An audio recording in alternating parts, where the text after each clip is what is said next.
friends, welcome to my first vlog of the Write 31 Days series. I know it's bright, but today I'm going to talk. And I've been doing the 5-minute free writes for my Write 31 Days along with Kate Motong and many other women. And today I'm going to talk for less than 5 minutes, don't worry, about adjust, which is the prompt for day 16. And I've had a lot of adjustments in my life recently in the past 3.5 years. In 2011, I moved to South Africa with the Peace Corps from small town Iowa, and as you can imagine, there were a lot of adjustments, and I knew that going in. But I guess I didn't realize that I would be adjusting really simple, basic things in my life. Things like how I handed money to someone at the grocery store, or how I opened a car door, or how I washed my hair and went to the bathroom. I didn't realize I'd be adjusting all that. But some of the most comical adjustment errors I made happened to be with the language. And it wasn't Setswana, it was South African English, because it was really easy to forget that it was different than American English. So one day I'm talking with one of the teachers at my school, Matlarisneng, and she is the grade 4 social science teacher, and she was telling me about one of the projects the kids were doing. And she's like, oh, Kiamochetse, you have to check out what the kids made today. Kiamochetse was my South African name. And she said, the kids made robots. And I was like, the kids made robots? Those kids in grade 4 made robots. What did they make robots out of at the school?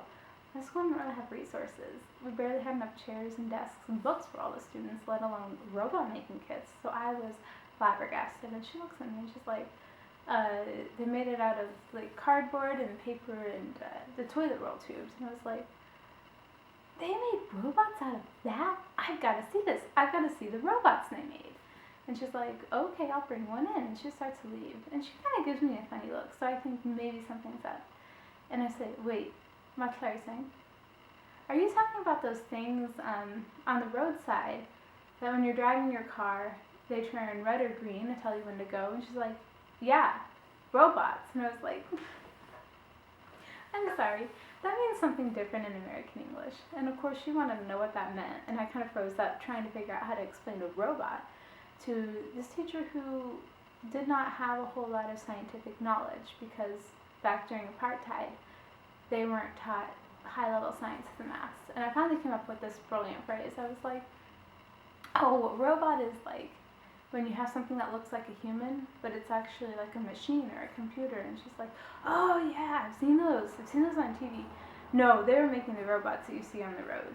And of course I later told that to one of my engineering friends, and she's like, Jen, that's an android. And I was like, well, you know, it worked.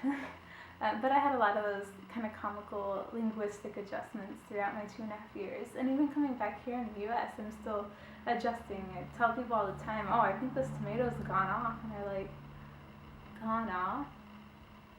Gone off where? I'm like, oh, I mean, it's gone, it's rotten. And they're like, okay. But I still am adjusting back to American life, even, 9-10 months down the road. I still slip up linguistically. So you can imagine how many times I slipped up with South African English during the 2.5 years I was there. But most of the time it was pretty comical. Anyways, thanks for stopping by today. It was great to have you, and it's been really encouraging to be part of the Write 31 Days community.